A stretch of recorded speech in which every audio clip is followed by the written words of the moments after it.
Hello, and welcome to another episode of the Studio 78 podcast. I am your host, Nache, and you can find everything on nachesnow.com. That's N as in Nancy, ACHESNOW.com.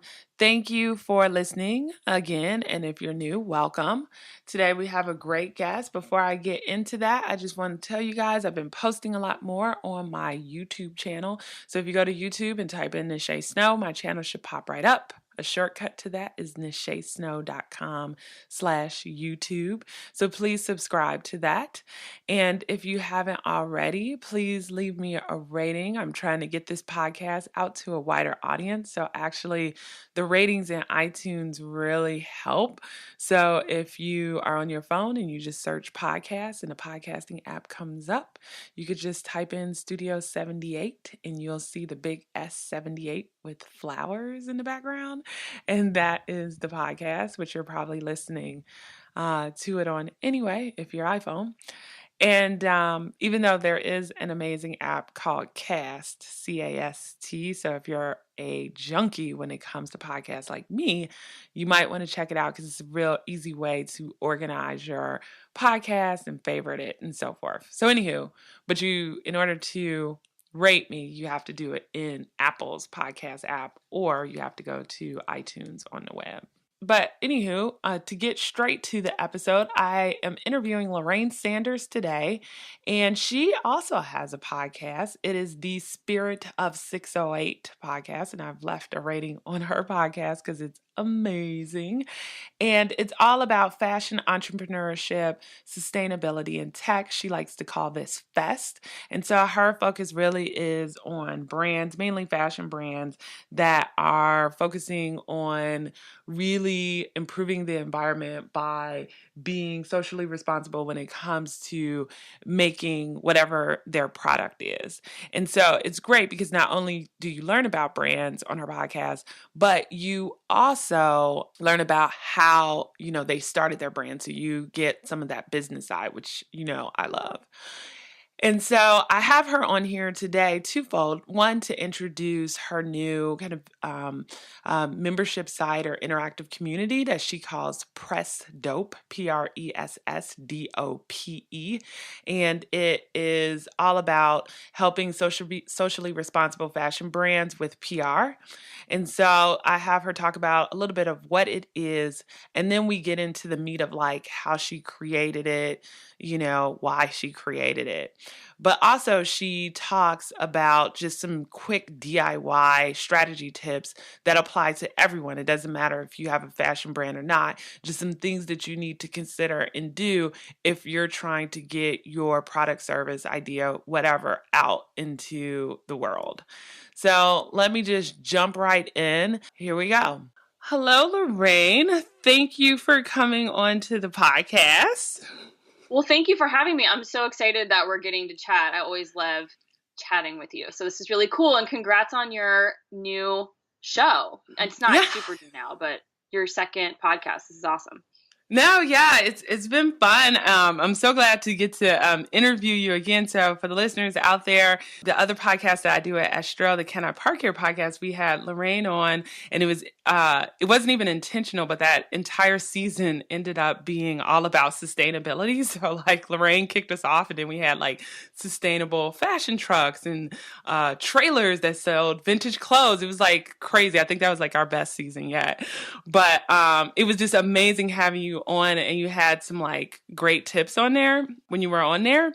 So can you, because the listeners, these are new listeners now, so can you tell them just a little bit about you? I know that's like a big question. Yeah, no problem. Sure. So my name is Lorraine, and I am the host and producer of the Spirit of 608 podcast, which is a show that features conversations each week with female business owners who are at the forefront of fashion, entrepreneurship, sustainability, and tech. And it's a space that I call Fest, which is kind of my little play on STEM, but it's a space that I see a lot of cool stuff happening in these days. And I really feel like the businesses that are coming out of it are going to be the ones that change the fashion industry for the better. And that's a really important thing to me because I spent years, my background, my career is in journalism, and I was a journalist covering the business side of the fashion industry primarily for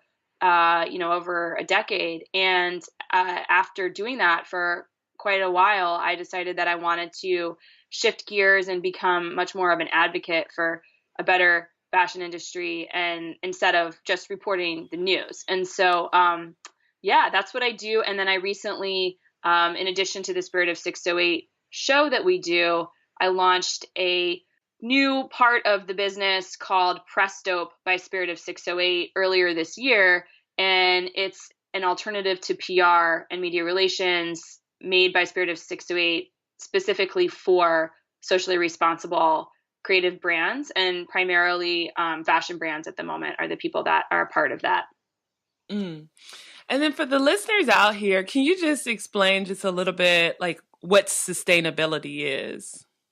Well, it's such a good question, and it's one that so many people are asking, even people that are entrenched in trying to build sustainable brands these days, because there's so many different ways that you can, in theory, approach sustainability, right? So it's not just one thing. And I think that what sustainability means at its most basic level is that you're producing a product or a fashion line that is not contributing to pollution, waste, or harming parts of our environment that are typically harmed through production processes, right? So like Mm-hmm. water supply, and different things leaking into the ground, chemicals, things like that. So, but there's a lot of debate about exactly what elements of the production process of a garment, or really any product. I mean, you can go outside of the fashion space and talk about it, obviously, as well. There's a lot of debate about, what is actually sustainable and what isn't. And so, Mm-hmm.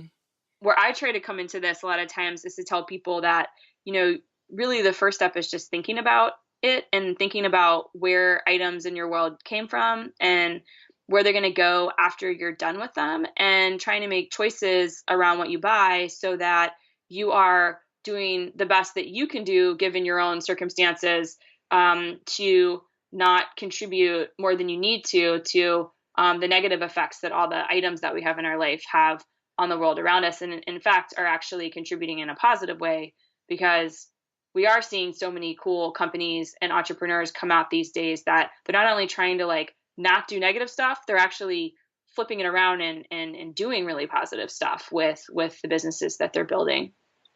Yeah.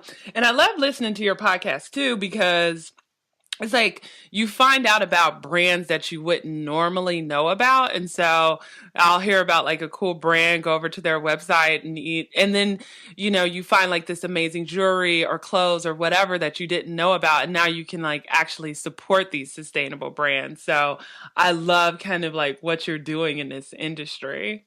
I'm so glad to hear that you're finding stuff, because I mean that's really my whole thing, is that when I was getting out of journalism, or not getting out of it, because I guess you could say I'm still doing journalism by doing this podcast, but Oh, yeah. when I was going to stop reporting in the way that I had for a while, I was thinking, I could start a publication that was for people that love fashion and try to only talk about sustainable or ethical or, environmentally friendly brands, or innovative brands. But I figured that would be much harder than, like, you could reach a lot more people and have a lot more impact more quickly by trying to elevate the entrepreneurs, because ultimately they're going to reach a lot more people, through Hmm. businesses. And so I don't know, it's just cool that's, you're finding those brands through the show, and I'm really glad to hear that. It's great. And so for you, you were born in San Francisco, right? Or you at least lived in San Francisco for a while, and you're now in Charlottesville, Virginia, correct? Yeah, and I grew up in Virginia, but I was in San Francisco for 15 years, Oh, and then right. I recently came back here. So a lot of people are like, "Well, why on earth did you end up in Virginia?" And Virginia is awesome, but I mean, it is a little bit random if you don't have any connection. And I am back here now, and I actually absolutely love it. Charlottesville is a really really cool town. Yeah. I mean, I know it's because it's like two different worlds, right? It's like West Coast and East Coast they're just completely different cultures. So I know some people are like, why would you leave San Francisco? And while other people are like, yeah, I'm sure you're glad to be back on the East Coast again. Yeah, and the change of pace, totally. Yeah. So I know, and I think it's been like a year now. Has it been like a year now since you've moved back to Virginia? Just a Yeah. little over a year. So in that time, since the last time I've spoken to Lorraine, I was just talking to her before we started recording. I was like, man, I feel like I've just seen her like brand grow and she's doing so many cool things. So I just wanted to talk about some of those things. One, I feel like the biggest thing is the press dope. So for those of you guys out there, if you just go to pressdope.com, you could see, press dope by Spirit of 608, which is, well, I'll let you kind of explain like what it is, because I know it's like where you can pay for a membership, and let me see if I get this right, and get help with like public relations and media relations. But you end up kind of learning about the business and you're able to kind of do some of it on your own instead of paying like a really expensive PR firm like $10,000 a month to do it. Correct or wrong? Exactly. No, Okay. that's exactly it. That's exactly it. And I mean, so many entrepreneurs in the creative, landscape, I feel like run up against this issue where they need to get the word out about what they're doing, but it's pretty expensive. I mean, I would say probably the minimum for a decent PR person that I've ever seen is like $3,000 a month. So Whoa. I always felt like there has to be a different way to do this. And there's a lot of great, like hustler type entrepreneurs who are ready. Like they're totally have the time. They're willing to do stuff. They just need support because it's a tough process. So that's the point of the site, is to bring that to people that are willing to put the time in, they're motivated, and they're ready to run with it, but they just don't have the money to sink into their business, or, maybe they have it, but it's not the right thing for them to do right now. So, yeah. Now, and admittedly, I'm like terrible at this. Okay. But, because I think like when people think PR, like they think like, oh my God, that's just for like big brands like Oprah and Martha, But can you explain like why it's important for people like that are just starting out, or that may have been in business for 5 years, so they're considered a small business, but why they need to understand it and actually use this to their advantage?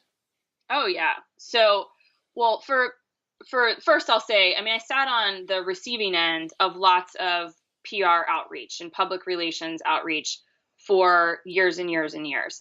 And what I would see as a journalist and somebody that was being pitched all the time to cover brands and their products and their launches and their events and all that kind of stuff, was that the people that had a PR strategy in place, whether they were doing it themselves or whether they had an agency or a firm or somebody in-house helping them with it, those were the ones by and large that were getting into the publications. And it used to be that, journalists and people employed by various different publications were able to spend much more time going out and finding new people to write about and new people to cover. And certainly there are a lot of great individuals out there working for publications these days that do put the time in and the effort in to go out and find new things on their own. But increasingly, what's happening in media is that all of the people on staff at publications are getting squeezed, right? They're being given like 10 times more work and less money, and there are fewer positions, and everything is getting a whole lot leaner. And so as I watched that happen over, the period of years, as digital media has really disrupted all of media, it became clear to me that having a PR strategy was really a thing that was necessary in order to get the word out about what you're doing. And I really feel like there's so many worthy businesses out there that people want to know about and they should know about. And in the case of the sustainable and ethical and, high tech fashion space, I really think people should know about them because oftentimes they're doing things better than the mainstream brands. So anyway, it's a matter of trying to stand up for the value of what you're creating and going out there and telling other people how it's awesome and they should look at it, and then being able to communicate that to the people in the publications. And so that's what I'm trying to help specifically, especially women entrepreneurs do. And then, not to go off on a tangent, but another piece of it that I think is really important is that it's not just about pushing your product and trying to be a subject of a story, but it's also about developing that muscle where you're realizing that, as an entrepreneur and as somebody creating a worthwhile business, that you also need to be a voice in a conversation that's bigger Mm. than you. And when it comes to female entrepreneurs, I think it's never been more important than it is right now to have your voice out there and to be standing up and being an example and being in the conversation and being a thought expert and a thought leader. So that's what I also try to help people understand about themselves, is that it's not just about, hey, my product got featured. It's about you being part of a conversation and having media be able to turn to you and put you into the stories they're writing as somebody that's an expert. Mm. Yeah, I love that line about you being a part of the conversation. That's like a quotable right there. I just made a a note to make a little quote graphic. I love that. But you mentioned like PR strategy. So I think like sometimes when people hear that, like it feels scary, but what does kind of like a PR strategy even look like? Well, the thing that I harp on all the time, I think the fundamental, most important thing, if you're going to be doing it yourself, is that you need to have a consistent daily action or task that you're doing. It has to be a regular habit. I don't know if you've read The Slate Edge, Mm. or there's another book that it's The Compound Effect. Well, all of these different theories go back to the power of doing something small every day and it compounding over time to create big results. Well, I kind of jump off of that when it comes to PR and advise people to take little daily actions in order to further the outreach that they're able to do over the long term. So that's the first thing, is that you have to have things in mind that you're going to do each day. I try to help people figure out what those daily things could be. And they could be as simple as, are you going out and figuring out what journalists are writing about your space? Have you set up something like Google Alerts, which is a free, tool you can use to monitor what's happening in the media around certain keyword phrases, and it can help you quickly figure out who's interested in brands like yours and who's interested in the topics that, are relevant to you and your company. And then, Mm-hmm. once you're kind of figuring out what places in the media your voice would fit in, then you start slowly trying to build a relationship with those journalists and bloggers and influencers or podcasters. And I don't know if you've had this happen to you as a host, but there are people that'll come across your radar and maybe they tweet you at some point, or they share your episode, or they send you an email, and they're like all of a sudden on your radar, and you Mm-hmm.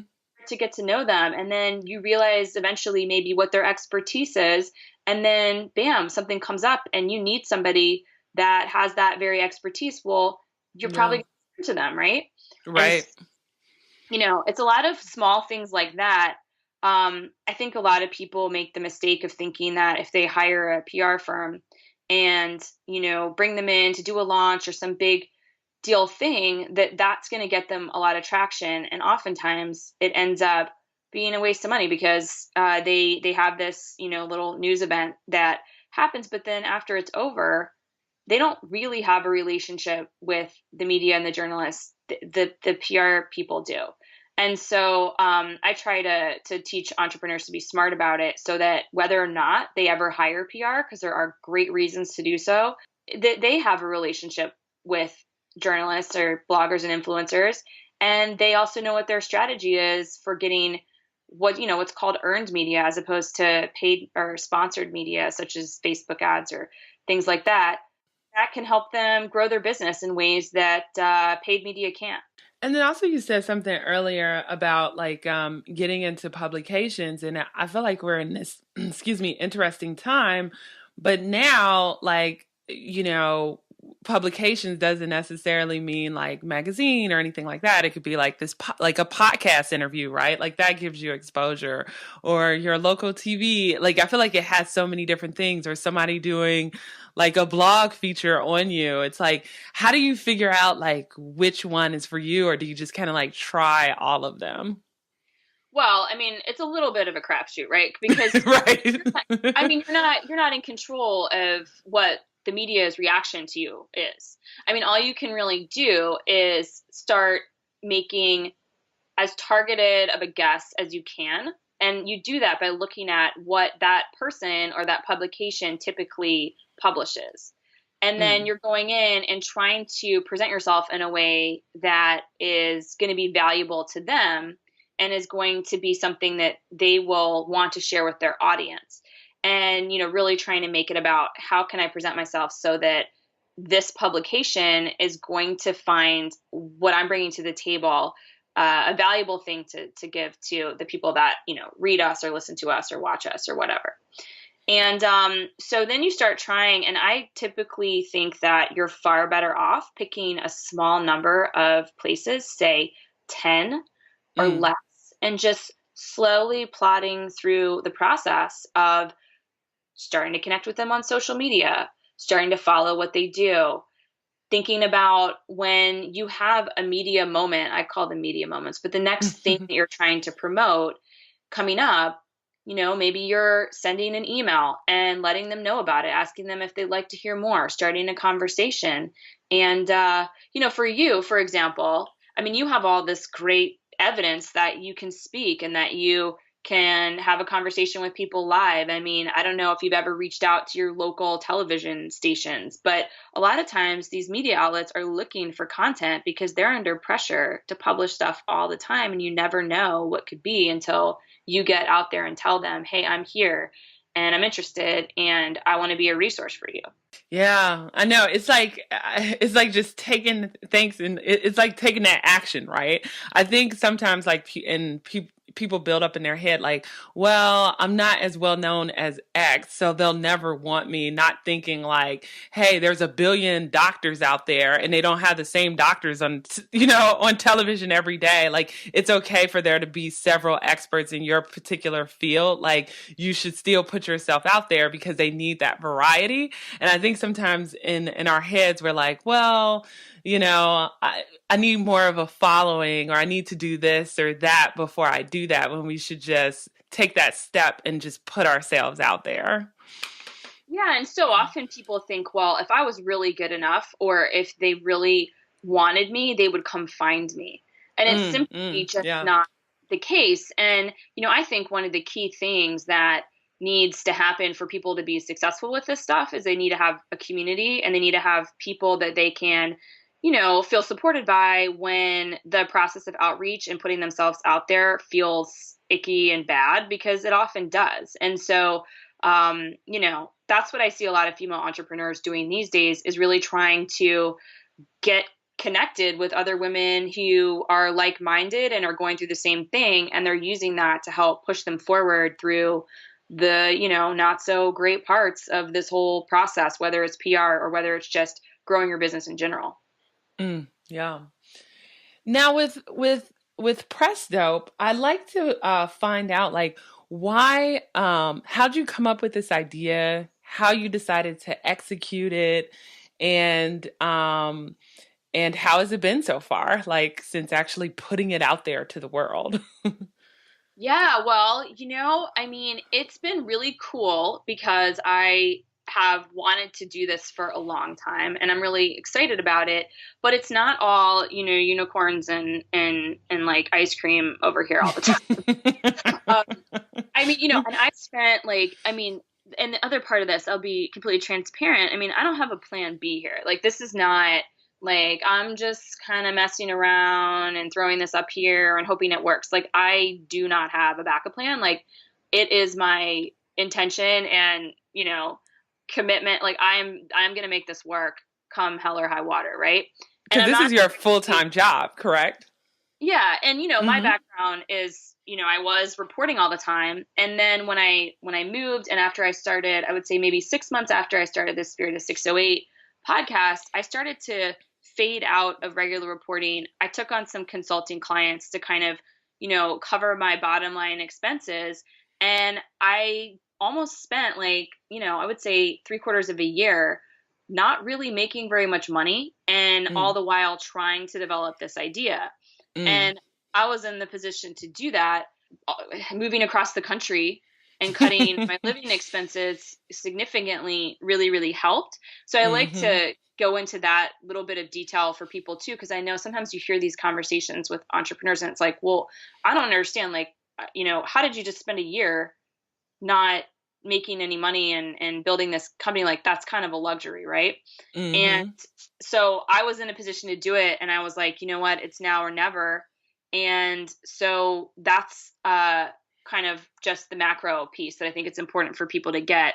I also, as I was doing some consulting and doing the podcast, I was talking to independent designers and trying to figure out what their needs were.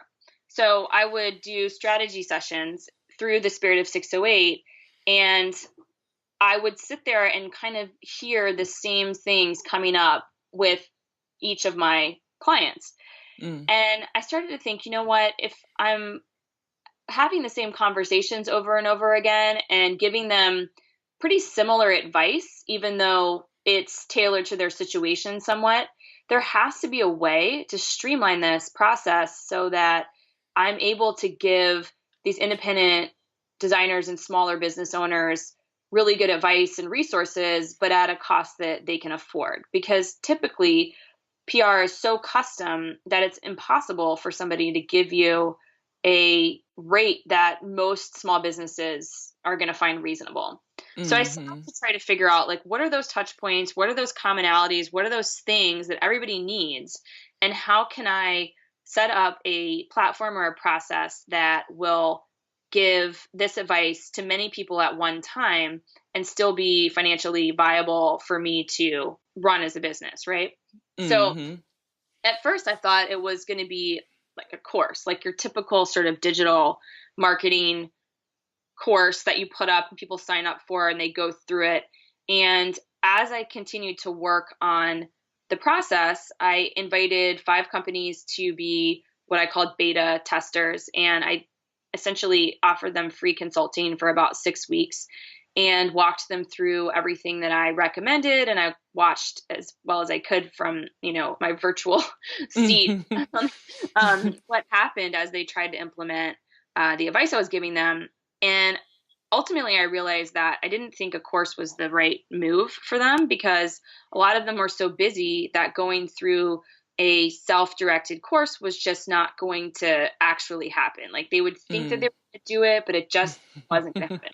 And at Mhm. the same time, I started to realize how important connecting with each other was to a lot of people in the Spirit of 608 audience. And I had a Facebook group that I had started, and I watched, and it's still up today, and people are always in there talking about events they're going to go to and sharing information about like sourcing of materials and things like that. And so it dawned on me that if I could give people customized advice based on the questions that they had, then give them access to a whole bunch of resources at once, and also connect them with each other, then that would be a really great way to offer them an alternative to traditional PR. Now, it's not granted sending out emails on your behalf with a crafted pitch and managing that whole process like a PR agency would, but Mhm. these people aren't really looking for that. My customers and the members of the site so far are people that are fine doing it themselves. They just want to have access to a library of information that's like, okay, I need to pitch. Well, here's how I should do it. And I need to follow up. Well, here's some email scripts and here's how to plan a campaign. And then they can also go in and connect with other founders who have, been in Instagram groups together and who are collaborating on pop-up shops together and things like that, while also Mm. getting journalists to weigh in and say, okay, well, if you're planning a crowdfunding campaign this spring, here's how you might want to message it to the media so that you have the greatest likelihood of them picking it up and featuring you. So Mm. that was a lot, but hopefully that'll give No. you some That's kind good. of, um, and yeah, I mean, so that's the platform, but I slowly started to build it. And eventually, I was able to find, I mean, this is the cool thing about technology today, is that I was able to find a ton of pre-existing tools that are available via WordPress. Mm. So, you can pull them all into your site. And then instead of having custom development from the ground up, I was able to hire somebody via Upwork who was an awesome female developer, to, for a reasonable rate, connect all of these tools so they looked and worked the way that I wanted them to. That's one of the things that I found as like so exciting, is that as an entrepreneur today, if you have a great idea, it's likely that the components of what it will take to make that thing function, especially if you're talking about a software tool, they're Mhm. probably already out there in some capacity. So you can set up a solution without having to build it from scratch. Yeah, I feel like especially with WordPress, right? There is a plugin for everything you could possibly think of, you know? And like you said, like yeah, Upwork is a great place. Like if you're like, I don't even know where to begin, but I know I need this plugin, you could then pay someone to do it for you. And then just like that, you have like this beautiful either membership site or video repository or whatever it might be, right? Yeah. Yeah, and I know some people are nervous about going somewhere like Upwork and hiring somebody to do something as, potentially, I mean, there's a lot of security concerns with bringing people into your websites and having access to all of your passwords and all that stuff. But I mean, I've had such good experiences with sourcing really great help. And I have all female, I mean, they're entrepreneurs in their own right on my Mhm. team, and everybody, we're all in different countries. And, I have a woman named Rashida that's been helping me. She lives in Bangladesh. And I mean, she literally gave me her cell phone number so that if something breaks with my site, like she's fixed it at like 3 a.m. And I mean, she's amazing, and it's just been really cool to see what is possible today, and I really like being able to have these other really inspiring women help me in the process, and so it's been really cool. That's cool. And so, do you mind sharing what platform you decided, like, or plugin you decided to use for your membership site? Um, no, not at all. I mean, it's not just one plugin. So I'm on WordPress. I use WooCommerce for the transactions on the site. I Mm-hmm. have a couple of different plugins. So we have it's called a task board. So when you sign up as a member, we curate a task board for you based on what we know of your brand. And when you join, you answer some questions for us. And say you joined, and you came in, and I would say, okay, well, I really think Nache needs to start building up her thought leadership and Mm. reaching out to local media so they know that she's a voice in the community and they can turn to her for these types of subjects. Well, I would put that on your task board, various different steps, and you could move the tasks through various different columns as put them in progress or you complete them. And Mm. it's kind of like Trello, if you've ever Oh yeah. looked at Mm-hmm. that, like those types of Mm-hmm. cards. So there's a plugin for that called Kanban, Kanban, and I have that working on the site to manage the task boards. We have a plugin that controls the library so that I can upload new documents, and then people can come in and search so they can find things really quickly, and it sort of dynamically moves items around based on what they're searching. So, and then we have this thing called, oh, let me just look it up really quick. Let me just open up the dashboard because I want to tell you what it is because it's so cool. Oh yeah. Um, and I bet you could use it. Okay, so the library is operated by something called Curated List Manager Pro. And then Mm. there's another thing called CM onboarding. And it sounds so lame and boring, but what's super cool about it is that you can use this plugin to create essentially what is like a welcome tour of your site. So Mm. if you embed it on certain pages, it pops out from the side, and mine says read me. And then it says to people, here's how to use Presto. You can do this, this and this. By the way, have you done your daily task today? Do you want to do a weekly task? And you can select different things, and it gives you a drop down and gives you a bunch of options. And so it's a way to try to keep people engaged as they're on the site. And then we use Buddy Press for the forums and for the community aspect inside of the site itself. Mm. No, that is great. As a tech gal, I'm like, wow, I love hearing about new plugins and what people are using to power their sites. So that's like really helpful.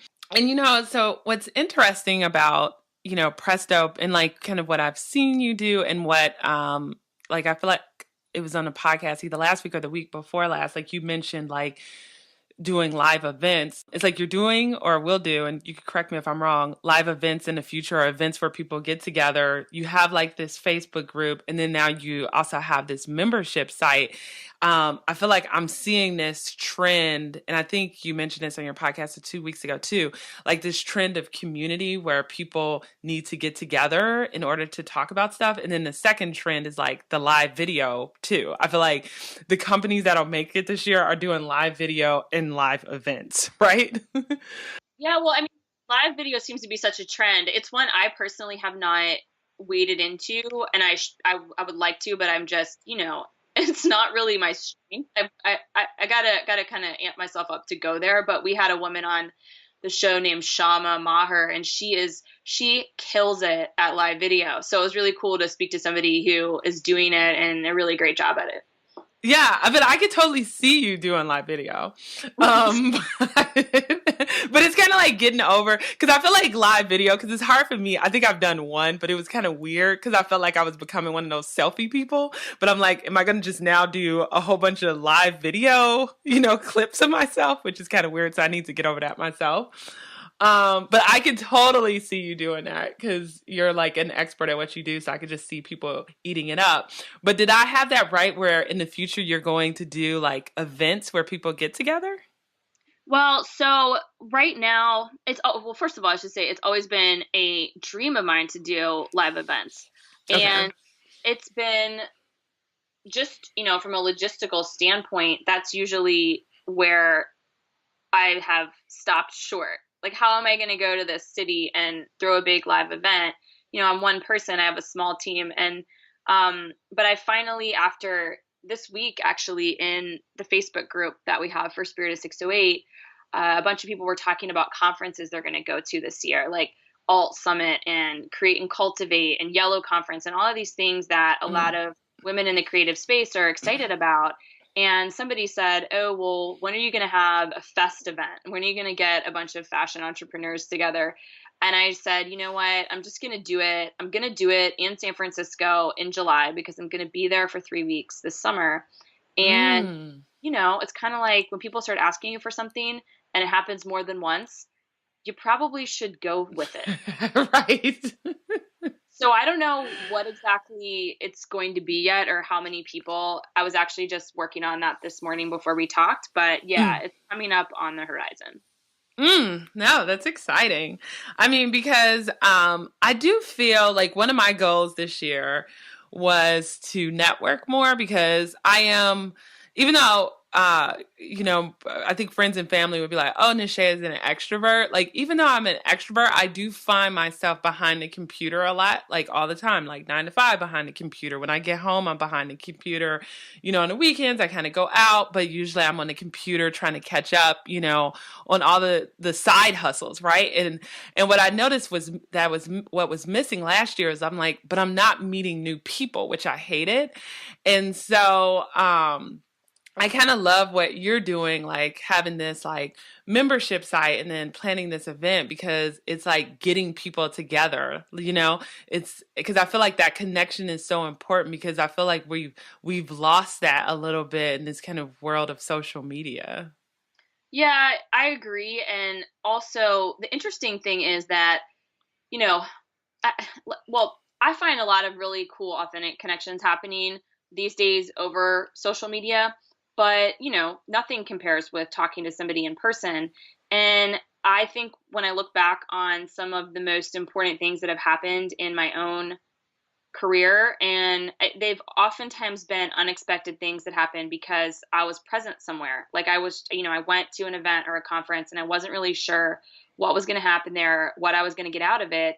and I walked away with this really cool connection with somebody that, and I don't just mean like somebody high profile and I got to talk to them, but somebody that actually became really influential in the direction I was heading in. So Mm, I can't agree with you more, but also it is hard though, um, yeah. to get out. And I mean, you're working full time still, right? While doing all of Yeah. this other stuff. Right. So it's yeah, so it's like it's weird like trying to figure out how to make those connections. Like I actually did join the Yellow Collective, which is part of the Yellow Conference, but they have like a membership thing. So I like signed up this quarter. And then next quarter I was gonna like sign up for like the Rising Tide. And so it's not meeting in person necessarily, but at least even online there's some connection, like there's chats and things like that. And then I signed up for Creative Mornings, but they actually have like if in different cities where you do meet up in person and then they have speakers. So I'm like, well, that's one that's free. And I actually do get to meet people in person. So it's trying to like balance. And I figured I wouldn't sign up for all of them at once because I know like there's no time. but but I'm hoping like even though all of them aren't in person, it's still a way to get connected. And I was even like looking at like your on Presto, like the different packages you have, and I'm like, man, that's another like amazing community to join. Like it's not on purpose or in person, but still you have like all these like-minded people, right, getting together and giving tips on how to like get exposure, and then they're probably helping out each other, so it's just pretty amazing. I'm like, yeah, I need to like join this. Well, and there's so many things out there today, and I have to say, I'm the first person to be skeptical of groups online and people's online programs. But one thing that I'll tell you is that I have had such a good experience with some of these things that I was really skeptical about at first. And like a great example would be last year, I started to hear more and more about people doing masterminds, and I absolutely hate that word, but it's just what they're called. But the idea of a group of people getting together and having a weekly call and putting people in the hot seat and workshopping their businesses. And I joined one that was organized by Natalie Ekdahl, who does the Biz Chicks group, which if Mm, anybody is listening, should go check out her Facebook group. It's free. And so I did one of her masterminds that was specifically around podcasting. And the women that were in that group, they're typically for a certain period of time. And we were all in it for 12 weeks. We've continued having weekly meetings together on Zoom. And so it's amazing because there's four of us. We're all different ages. We're in three different countries, and we're all just completely different. And we are able to sit there and kind of get on each other's case about what we're doing in our business and how we're trying to grow our audiences. And we've never met. And yeah, it's virtual. But if I didn't have those people, I mean, you know what I mean? It's just, yeah, I yeah. have in mind about it because I've personally had just such great experiences with going forward and seeing what's out there, because there's a lot of women, especially in the position that we're all in, where we don't have time to necessarily be physically present in all of these groups, but we can do it virtually. And hey, face to face may be ideal, but this stuff is really powerful as well. Yeah, no, I completely agree. And it's interesting. It's like really finding your tribe. And so you might sign up for something, you might not make a connection, but don't kind of count those mastermind groups or community groups out. You might just need to find another one where, they have people that you relate to. Now, I'm curious because I know like the mastermind groups are usually like a little bit more higher end. Have you ever thought about doing a mastermind group? Because I could totally see you taking like a group of women, through a process for 8 weeks and really just digging in and helping them like take their business to the next level. Super interesting. I did have somebody this week ask me where they could find a fashion focused mastermind. And, uh, it's like stuff comes up and you're like, man, I don't know. I would like to do that. I've Right. never done that though. We'll see. I'll let you know. Yeah. I mean, I could totally see it because I joined the mastermind group last year just to kind of get my thoughts together and like really put out nachesnow.com because I was like really dragging my feet. And it was really helpful. And the connections I made were amazing. And I was initially a little hesitant about doing it because of like the price. I was like, oh, I don't know. But I was like, man, it was worth every penny. Like the connections I made, the things I learned, and just being part of that intimate group was really, really helpful. But just looking at your stuff, I'm like, I could totally see you doing that. So I'm just putting it out there. Yeah, I'm gonna Lorraine file. should do a mastermind group.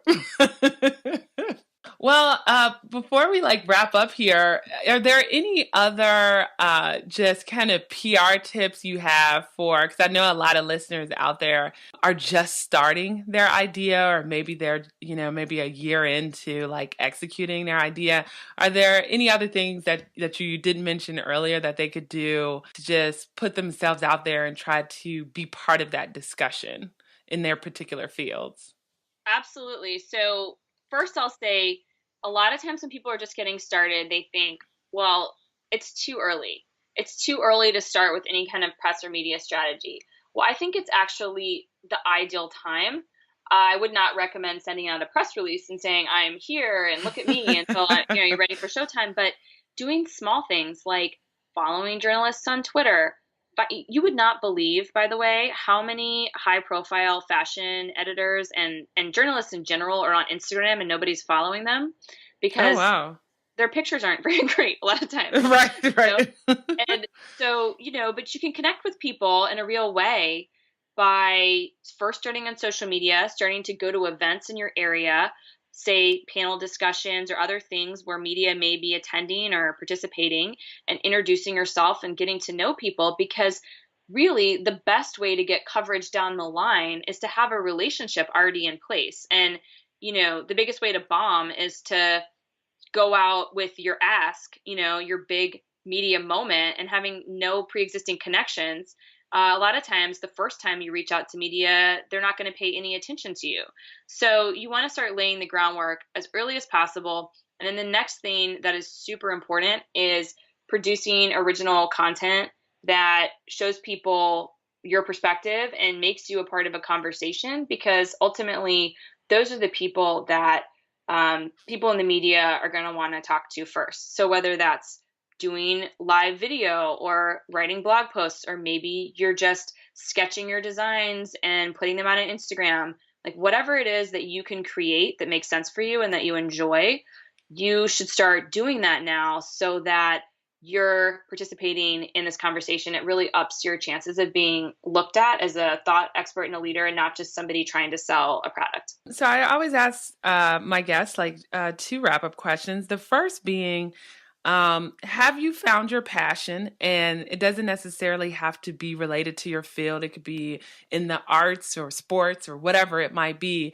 And if so, what is it? And if not, what are you doing to try to discover it? Ooh, that is such a cool question. I think that I have found my passion professionally, which is to try to do everything in my power to push fashion into a better place by helping these female entrepreneurs get farther along. So I'm very much, like I said at the beginning, I don't know if Presto, the way it's set up right now, is the solution, but I'm hell bent on finding a better way. And so I feel really motivated about that. In terms of personal life, I have a lot of passions. I have kids and family obviously is a big one, and that's what led me to move across the country. But one that really crept up on me this year and actually Hmm. came out of sort of a negative thing, which is that I had an injury to my back early last year. All year, I was unable to exercise in the way that I had typically done it. I couldn't run, I couldn't do anything high impact. And I started doing a ton of yoga because I simply needed an outlet.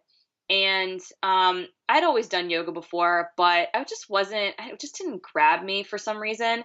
And it was interesting when that was all I could do. And I started doing it like 4 times a week.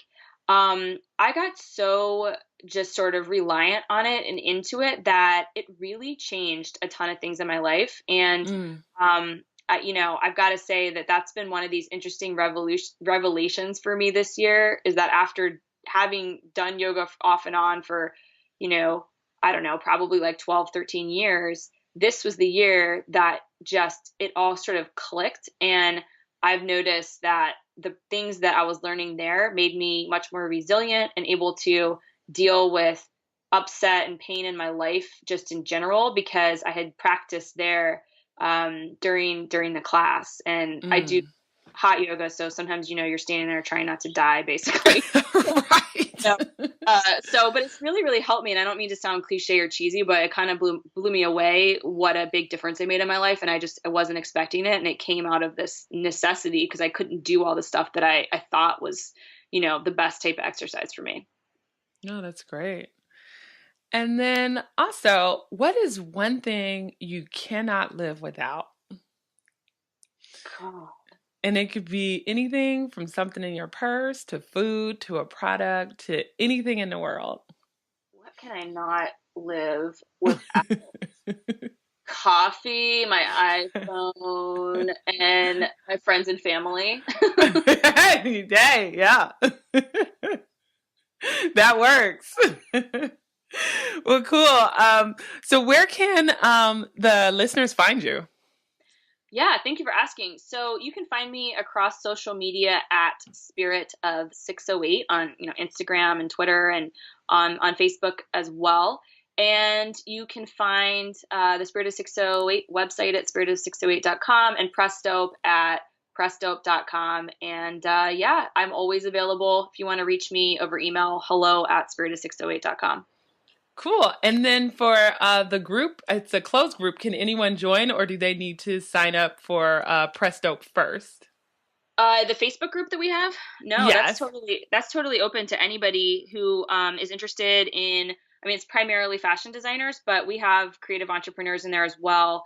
And to join it, you simply just have to request, and you can find a link to do that via the Spirit of 608 blog, which is spiritofsix08.com/blog. So you can find a little thing on the sidebar there that will take you to the group if you have trouble finding it on Facebook itself.